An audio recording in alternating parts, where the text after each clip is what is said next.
Mesdames et messieurs, bienvenue à votre programme À nos racines sur Bafon TV. À nos racines, c'est votre programme de retour aux sources. À nos racines, c'est votre programme d'enracinement dans nos valeurs traditionnelles et ancestrales. À nos racines, c'est également le programme de réveil de la mémoire historique. Et pour aujourd'hui, nous allons parler de l'histoire des peuples Mbasso, du groupement Babadjou, situé dans le département des Papoutos. À la présentation, je suis Serge Roland Joey. Ce jour, nous allons nous replonger dans l'histoire du peuple Mbasso, peuple du groupement Babadjou, situé dans le département des Papoutos. Et l'invité de ce jour est Dr Roger Kafo-Fokou. Il est enseignant et écrivain. Bonjour docteur, vous confirmez ces informations sur vous? Y a-t-il également d'autres informations complémentaires? Je suis Roger Kafo-Fokou, fils de Nzuzan Fokou, Jean-Marie, fils Babadjou, et enseignant de métier, écrivain également à mes heures perdues.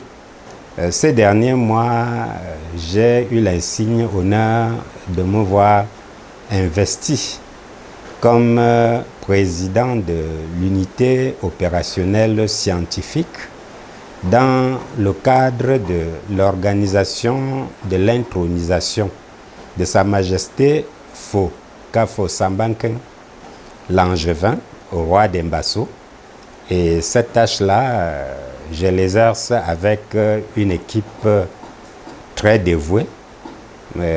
Et je voudrais d'emblée ici saisir l'occasion pour saluer le travail inestimable qui a été fourni par cette équipe. Merci Dr Roger Kafo-Fokou pour ces informations complémentaires qui nous situent davantage dans le contexte du sujet de ce jour.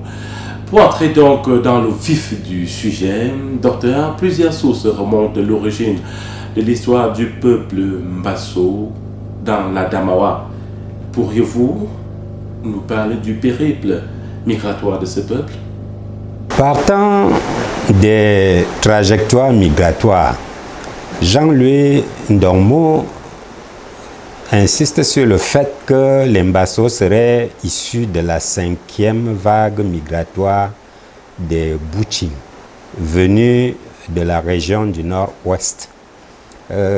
D'après Gomsi, un autre historien camerounais, les Mbasso seraient venus du nord-ouest au 19e siècle et pendant qu'ils s'installaient sur le site actuel, les Nda, c'est-à-dire les Bamjinda, les Bafunda, les Bamso, etc., traversaient le Noun pour occuper leur site actuel. Et donc, lorsqu'on regarde un peu sur le plan historique les trajectoires migratoires, on s'aperçoit que antérieurement à cette étape qui est décrite par Gomsi, on pourrait identifier deux étapes. La première étape relève d'une vision historique. La seconde étape s'appuie davantage sur l'épopée. Au plan historique donc, le docteur Tamkanta fait partie de ceux qui pensent que les Mbasso seraient venus dans le cadre d'une des vagues de migration bamileke à partir de la plaine Tika par Fumbot. Mais de Fumbot, on pourrait se demander quelle trajectoire est-ce qu'ils ont emprunté pour arriver sur leur site actuel. Les travaux de l'abbé Ngouane Michel soutiennent que les Mbafou, c'est-à-dire les Mbasso et les Mbassins, seraient passés par Bangan, où ils auraient fait escale avant de rejoindre le site actuel.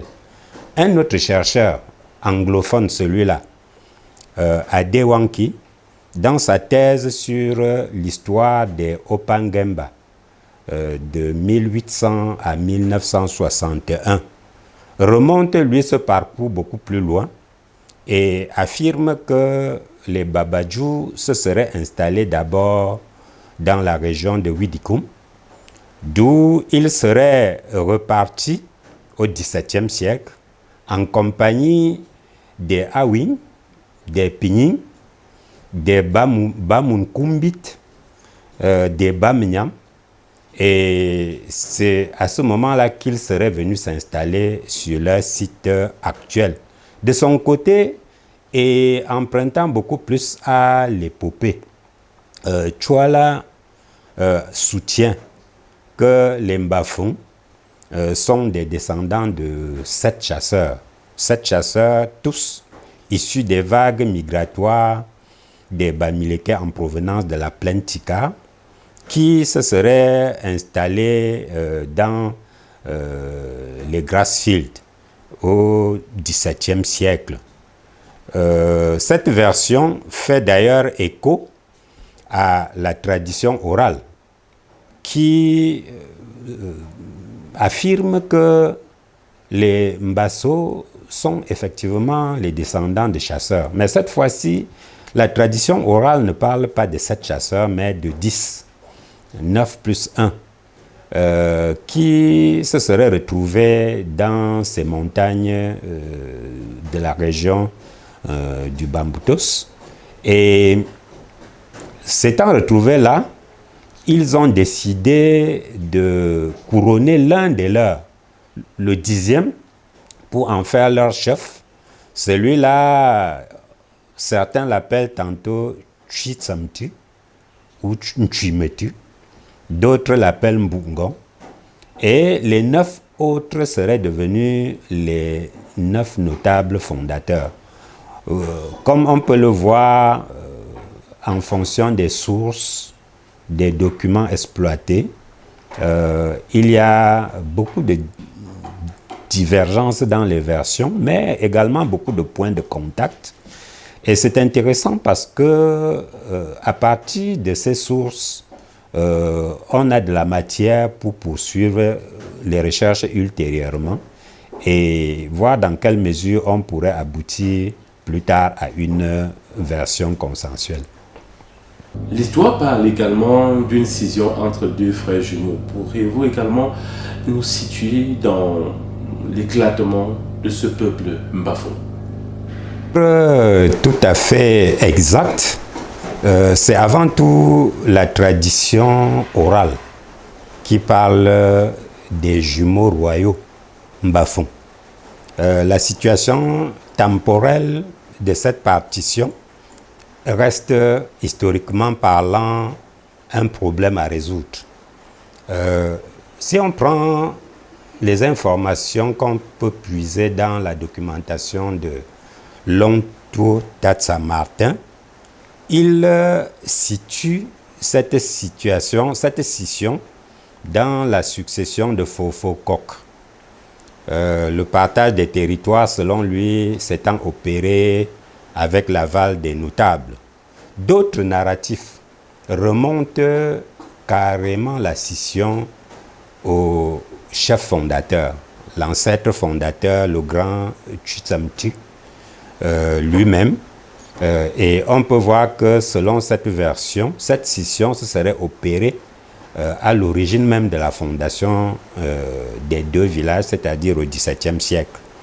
Une troisième version, recueillie par M. Yangwe Moïse, situe l'éclatement non plus dans la succession de Fokok, ni dans celle de Chitsamtu, mais dans la succession de Folarmango, celui-là même qui, selon la première version, aurait régné sur les Mbafung, qui étaient encore un peuple uni. Comme on voit, 2 versions parlent de frères jumeaux, mais ne s'accordent pas temporellement sur le père de ces jumeaux. Pour l'une des versions, le père des jumeaux serait Chitsamtu. Pour l'autre version, le père des jumeaux serait Fofokok. La troisième version change radicalement le narratif et ne parle plus des jumeaux, mais plutôt de 2 familles fondatrices qui auraient cheminé ensemble sur le parcours migratoire et seraient arrivés ensemble à Banga. Ils auraient fait escale pendant un temps et plus tard auraient décidé de quitter Banga pour aller fonder leur propre royaume. Et c'est eux qui seraient passés de l'autre côté des monts Bamboutos pour atterrir à Babadjou et auraient fondé le village Babadjou. Dans cette version, les deux familles se seraient au départ entendues pour régner de façon alternée. Et c'est parce que ce principe d'alternance n'aurait pas été finalement respecté par l'un des chefs, notamment celui qui a régné finalement sur l'Embasso, que son camarade de route aurait décidé de le quitter avec les siens pour aller fonder le village Mbassung. Peut-être sans doute, peut-être pour éviter les frictions qui auraient pu dégénérer à partir de cette mésentente initiale. Il faut rappeler que quand on parle des Mbafong, qui constituait en fait le peuple originel, on ne s'entend pas toujours sur la signification même du nom Bafong. Pour les Babadjou et les Bamsenge, Bafong signifie les gens du grand gouffre. Fong étant un gouffre. Et il faut rappeler qu'il existe encore aujourd'hui à Babadjou un lieu sacré qui s'appelle le Fengla et sur lequel on continue à faire des rites. Selon le professeur Jean-Pierre Varnier, du côté de Bamenda et de Awing, on ne dit pas Mbafong, mais on dit Mboufong. Et ils traduisent de ce côté-là Mboufong par le flanc du buffle.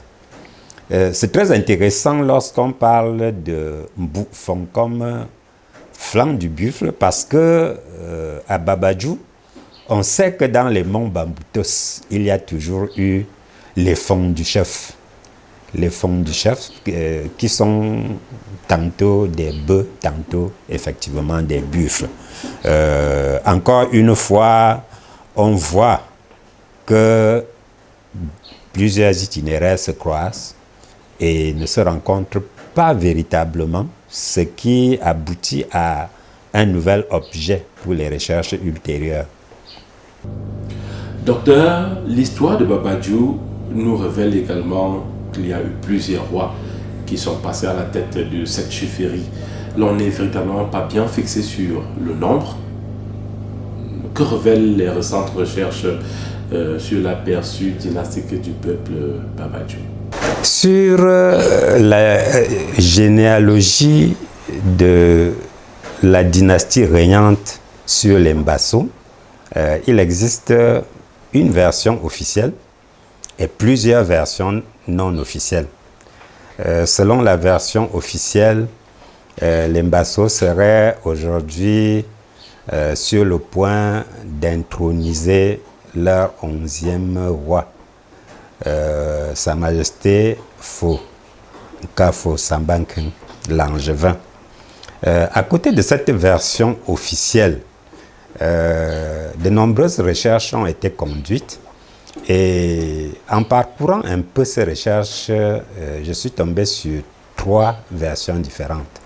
Selon la première version non officielle, les Mbasso seraient à leur 13e roi.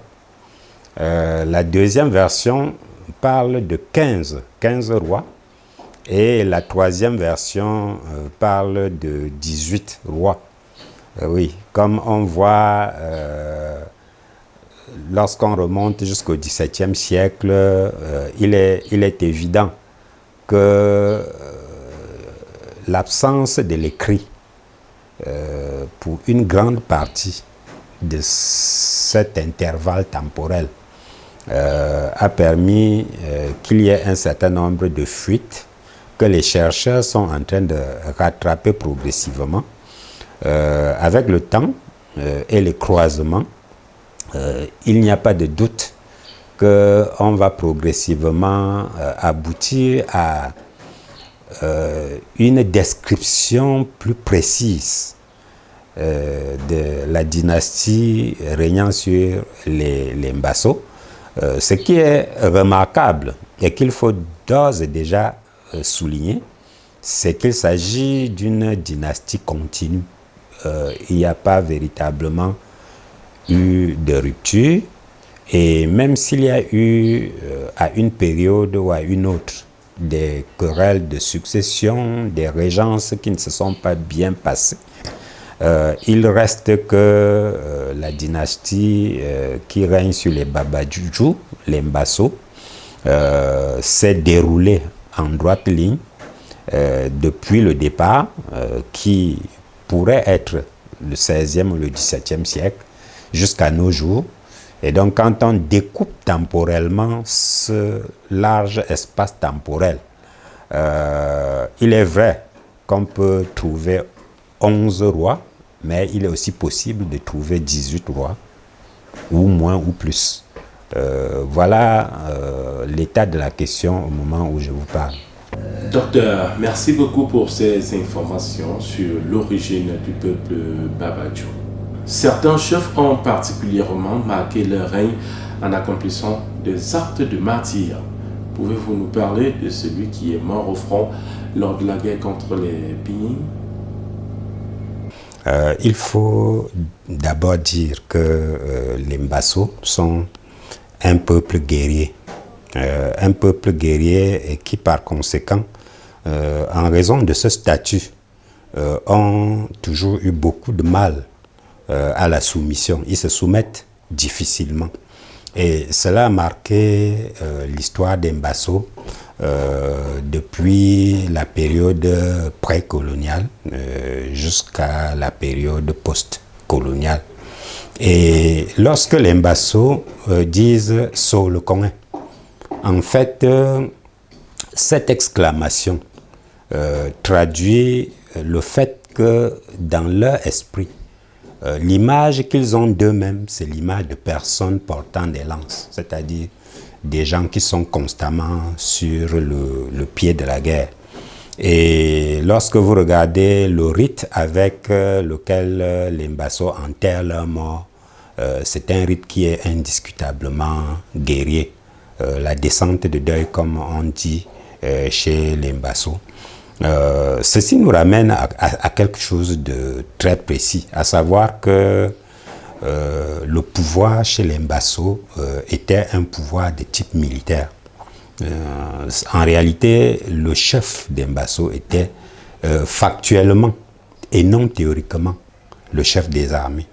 Et en cette qualité de chef des armées, il conduisait lui-même ses armées sur les théâtres de guerre et se retrouvait souvent devant. On peut comprendre pourquoi il pouvait arriver que dans le cas où une de ces guerres était perdue, le chef pouvait ne pas rentrer. Et cela s'est passé dans le cas de cette guerre contre les Pinying, où le chef Fotoyem, que nous considérons aujourd'hui comme Toyem I, parce qu'il y a eu ensuite un autre Toyem après qui est Toyem II. Donc Fotoyem I est donc tombé sur le théâtre de la guerre contre les Pinying.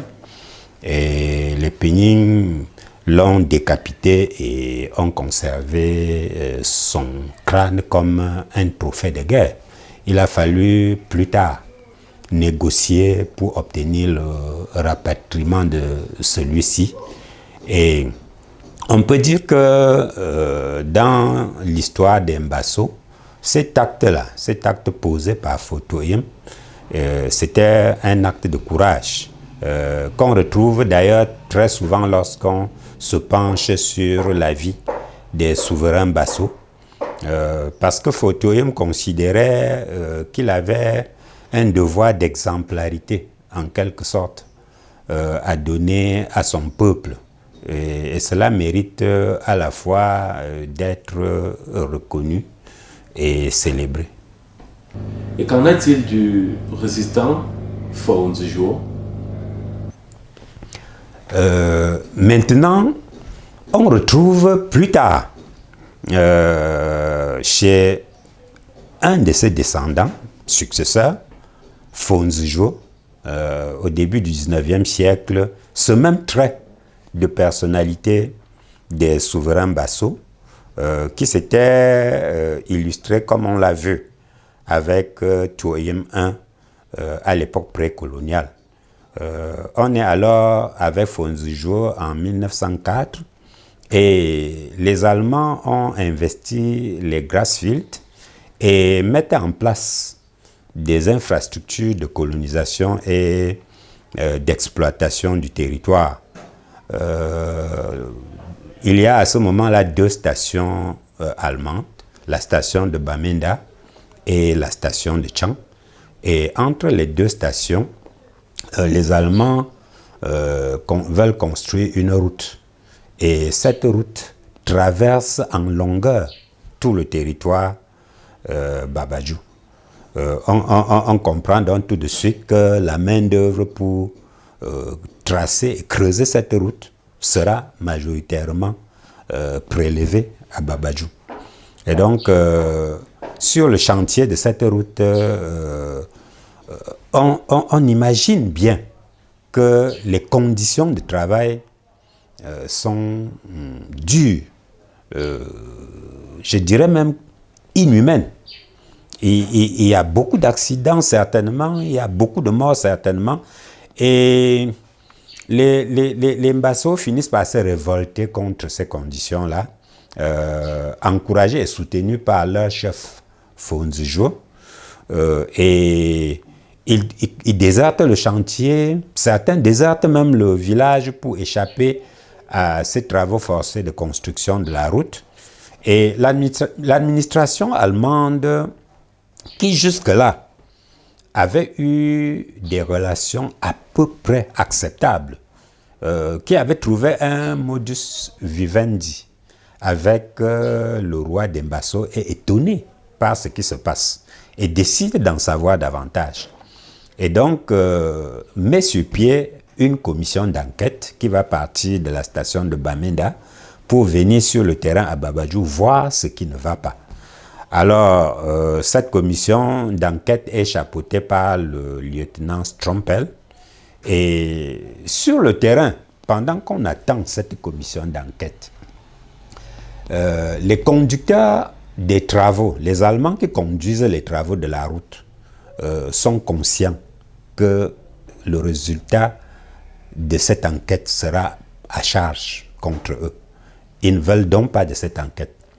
Et ils décident, avec la complicité de Strompel, de torpiller l'enquête en exécutant Fonzijo, qu'ils accusent d'avoir organisé un attentat contre les membres de la commission d'enquête. On voit comment on peut dire que lorsqu'on regarde cette période de l'histoire des Mbasso, la période allemande, Fonzijo est incontestablement un cas exceptionnel d'un souverain qui, au début du 19e siècle, alors que dans beaucoup de pays européens, il y avait encore le servage, a refusé de laisser soumettre son peuple. Il s'est imposé comme un défenseur des droits de l'homme et il a payé de sa vie. Et ce sacrifice-là et cet héroïsme-là n'est pas encore officiellement reconnu par l'histoire de notre pays. Pendant la période coloniale, Babadjou a connu des moments très difficiles. Pourriez-vous nous parler de l'impact de cette période sur la vie de la chefferie et sur la vie de la communauté? Encore une fois, pour bien situer ceux qui nous regardent et qui nous écoutent, nous allons prendre deux bornes temporelles. La première borne, ce sera avant l'arrivée des Allemands, c'est-à-dire antérieurement à 1902. Et la seconde borne sera la période des indépendances, au-delà de la période coloniale. Et lorsque nous prenons la première borne, avant la colonisation de Babadjou, il faut déjà dire que Babadjou était l'un des villages les plus prometteurs de toute la région des Grassfields. C'était dû à quelque chose d'essentiel, à savoir que Babadjou était au centre des routes commerciales qui reliaient les Grassfields, tantôt à la côte africaine, tantôt à l'ouest, à l'Afrique de l'Ouest. Lorsqu'on partait de Babadjou pour arriver à la côte du Nigeria, la route qui partait de Babadjou traversait Widikum, traversait la région de la Cross River, Calabar, etc. et tombait donc sur la côte du Nigeria. Toujours de Babadjou, en passant par Fontem, on se retrouvait sur la côte du littoral camerounais, à l'embouchure du Vouri. On pouvait également partir de Babadjou pour le nord du pays et du nord du pays vers l'Afrique de l'Ouest. On comprend donc que Babadjou était comme une sorte de hub commercial. Et pratiquement tous les auteurs que j'ai essayé d'exploiter et qui ont parlé des Grassfields à la période précoloniale et la période allemande montrent que Babadjou était sur le plan commercial un village qui était extrêmement prospère. Les officiers allemands qui arrivent à Babadjou entre 1902 et 1903-1904, dans les différents rapports qu'ils font de leur parcours, qu'ils décrivent minutieusement et qu'on peut retrouver dans les archives allemandes, montre un village extrêmement prospère, très bien tenu, très peuplé, qui pratique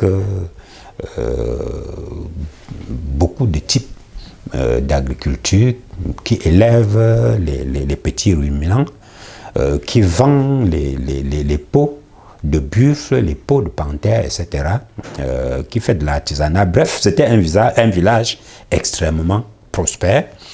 Et c'est lorsque les Babadjous se heurtent aux Allemands durement et refusent de céder, les Allemands constatent que la révolte des Babadjous risque de faire tache d'huile, parce que dans toute la région, cet exemple est en train d'être suivi. Ils décident donc de mater les Babadjous pour servir d'exemple. Et donc ils installent l'un des tout premiers forts allemands à Babadjou. Je revois d'ailleurs encore les décombres de ce site-là quand nous étions enfants. C'est la nouvelle route Bafoussam-Bamenda qui a déraciné ce site.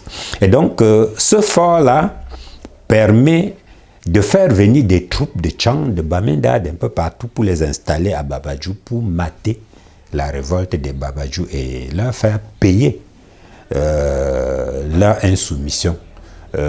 Et c'est dans cet engrenage-là dans lequel les Mbasso mettent leurs mains que le premier pan de l'économie de Babadjou va s'effondrer. L'arrivée des Français ne va pas améliorer la situation parce que, fidèles à leur image, les Babadjous ne vont pas véritablement apprécier la colonisation française dans leur village. D'autant plus que les Français décident de lancer leur politique de grandes plantations à Babadjou. Ils installent les plantations d'Armagnac, les plantations Saint-Croix, qui mettent au chômage un grand nombre de Babadjou. Et donc, ce sera la pomme de discorde entre les Français et les Babadjou. Et du coup, on va comprendre pourquoi, dès que les luttes nationalistes se déclenchent au Cameroun, surtout lorsque ces luttes deviennent des luttes armées, Babadjou devient tout naturellement l'un des bastions de la résistance armée contre la colonisation française. Et donc, les Français vont être extrêmement durs avec les Babadjou, parce que la pacification est passée par Babadjou. Les bombardements au napalm, l'encampement, la mise en camp, une situation dans laquelle Babadjou va littéralement tout perdre. Et lorsque Babadjou sort de cet épisode noir à la fin des années 60, Babadjou est complètement exsangue, il n'y a plus rien. Les hommes, les femmes, tout est démoli, physiquement, psychologiquement. L'économie du village est complètement à terre. Et pour couronner le tout, Babadjou est considéré comme une brebis noire par le régime qui succède aux Français. Et donc, on peut dire qu'avec l'érection de Babadjou en arrondissement puis en commune, c'était véritablement une fin de cycle qui s'achevait et un nouveau cycle qui commençait pour Babadjou. Donc on voit, ça a été extrêmement difficile pour les Babadjou, cette traversée de la colonisation, qu'elle soit allemande ou française. Merci. Merci, docteur, de partager avec nous ce pan de l'histoire palpitante et émouvante de Babadjou ou du peuple Basso. Parlons cette fois-ci du territoire Babadjou. Il est formé de plusieurs villages, parmi lesquels quelques principautés dont les chefs sont généralement appelés les Fondeux. Que signifie cette appellation et quelle est la particularité de ces principautés? C'est également une caractéristique très importante de Babadjou qu'il faut éclairer. Et je ne doute pas que l'histoire va continuer à affiner cela. Babadjou est constitué d'un ensemble de peuples. On les appelle aujourd'hui des villages. Des villages dans un village. Un ensemble de peuples qui se sont mis ensemble, qui ont mis leur destin ensemble. La première chose qu'on est obligé d'admettre lorsqu'on regarde Babadjou avec les lunettes des recherches récentes, c'est que ces peuples, ces villages-là ne sont pas arrivés au même moment sur le territoire que constitue Babadjou aujourd'hui. Certains étaient là avant. Traditionnellement, la tradition orale reconnaît que les Mambet qui sont du côté d'Ndjimera sont ceux qui ont été les premiers sur le site actuel de Babadjou. Ils y ont été rejoints par les chasseurs fondateurs pour constituer le village Babadjou. Bon, maintenant, lorsqu'on parle des Fondeux, puisque c'est la question que vous m'avez posée, en Ngombale, un Fondeux, c'est un prince sans territoire. C'est un prince qui n'a pas une principauté. Mais les principautés dont nous parlons sont des principautés avec des territoires. Il y en a 4 à Babadjou. On a la principauté des Mambet. Il y a celle de Bampa, les Mbapa. Il y a la principauté de Mwa. Et il y a la principauté de Nkwei. Ces principautés-là, leur histoire est encore en train de se faire. Et au fur et à mesure qu'on dépouille les documents, la lumière se fait progressivement sur le parcours de chacune de ces principautés. On verra par exemple que la principauté de Nkwei est originaire de Bamenda. C'est une partie du peuple Nkwen qu'on trouve à Bamenda.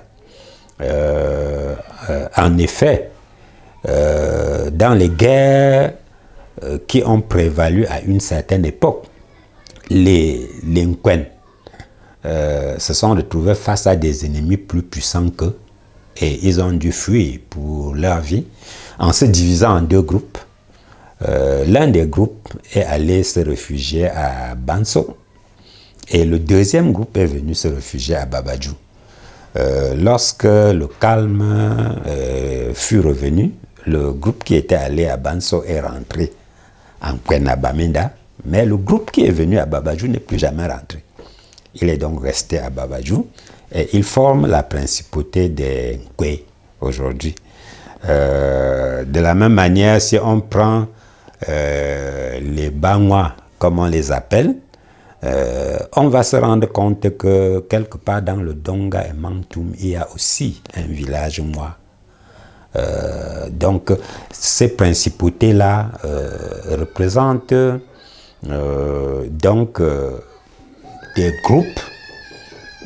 groupes humains qui ont cheminé et qui se sont retrouvés sur le territoire Babadjou, soit avant la dynastie régnante, comme c'est le cas des membres d'Nzutofo, qui sont là et qui ont conservé une relation privilégiée avec les souverains de Babadjou, que ce soit ceux qui sont venus après, comme il est certain maintenant pour le cas des Nkwei qui sont venus de Nkwen. Donc, ces principautés-là expliquent une chose qui est très importante, c'est que les Babadjou sont un ensemble de peuples qui peuvent, en raison de leur capacité à se mettre ensemble pendant tout le temps qu'ils ont mis ensemble, ils peuvent être considérés comme un modèle de vivre ensemble, de personnes qui se sont retrouvées sur le chemin des migrations, sur des territoires de migration et qui ont accepté de vivre ensemble, de travailler ensemble, de développer ensemble un territoire. Et ce vivre ensemble a si bien marché qu'il faut aujourd'hui des recherches historiques pour que les gens sachent que ce n'étaient pas les mêmes personnes qui avaient voyagé à la même époque et s'étaient retrouvés ensemble dans un lieu, mais plutôt un ensemble de groupes migratoires qui, au hasard des migrations, se sont retrouvés dans cet espace qu'on appelle aujourd'hui Babadjou et qu'ils ont décidé de vivre ensemble comme des frères et des sœurs, même si, comme nous l'avons dit plus haut, à un moment donné, il y a une rupture entre les Mbasso et les Mbassans, mais une rupture amiable qui fait que les deux peuples ne se sont jamais fait la guerre. En tout cas, la tradition orale n'a jamais fait état d'une quelconque guerre entre les Mbasso et les Mbassans, ce qui montre que même si finalement ils avaient décidé de vivre côte à côte, sans être ensemble, ils ont choisi de vivre cette proximité dans la paix, la compréhension mutuelle. Mesdames et messieurs, nous rappelons que nous sommes toujours en compagnie du docteur Roger Kafo Fokou. Il est écrivain, chercheur et fils Babadjou.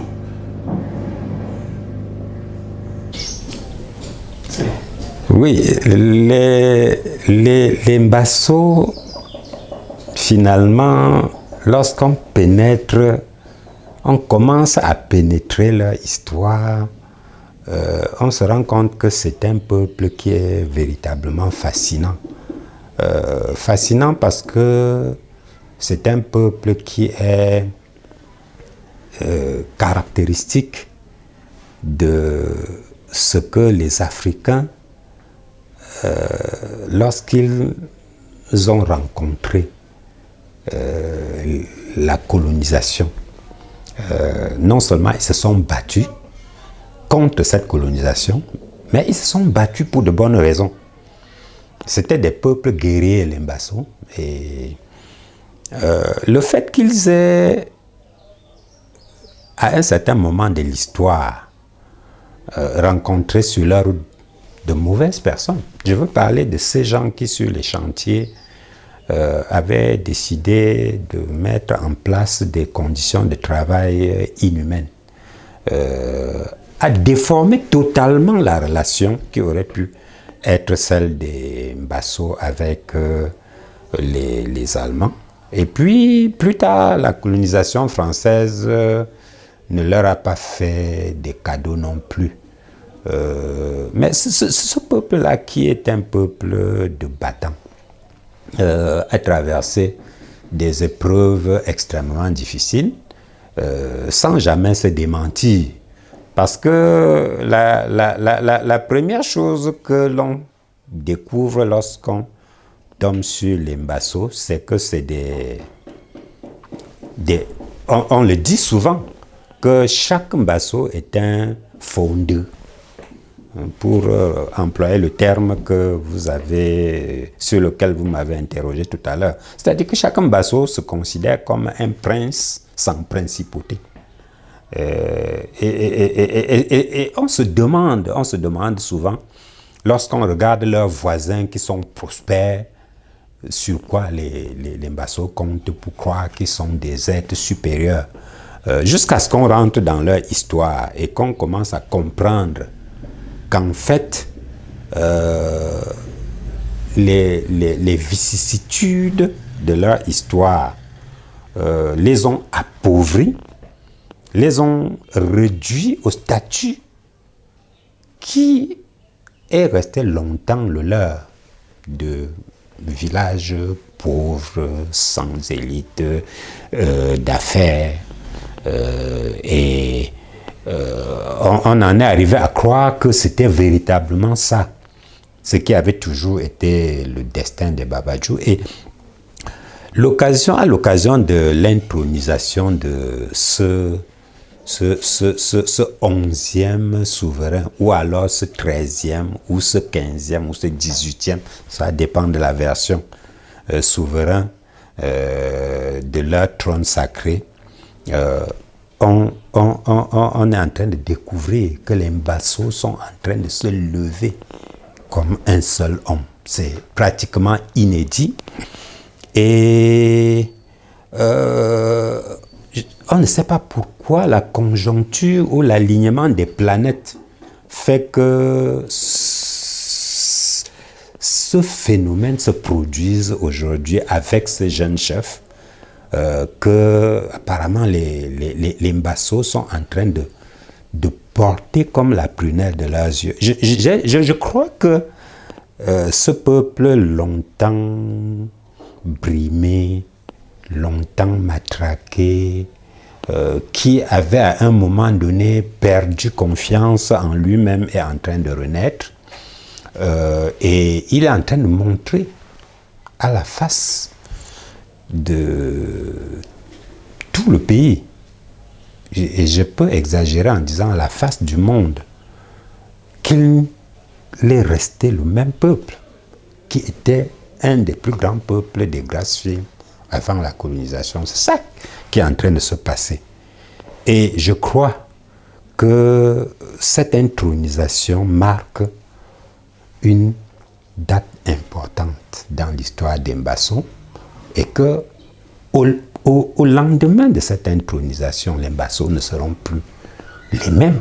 Ils seront plus ce peuple vaincu, ce peuple écrasé, ce peuple maltraité, ce peuple qui avait pratiquement perdu confiance en soi. Et qu'on va voir une transformation extraordinaire.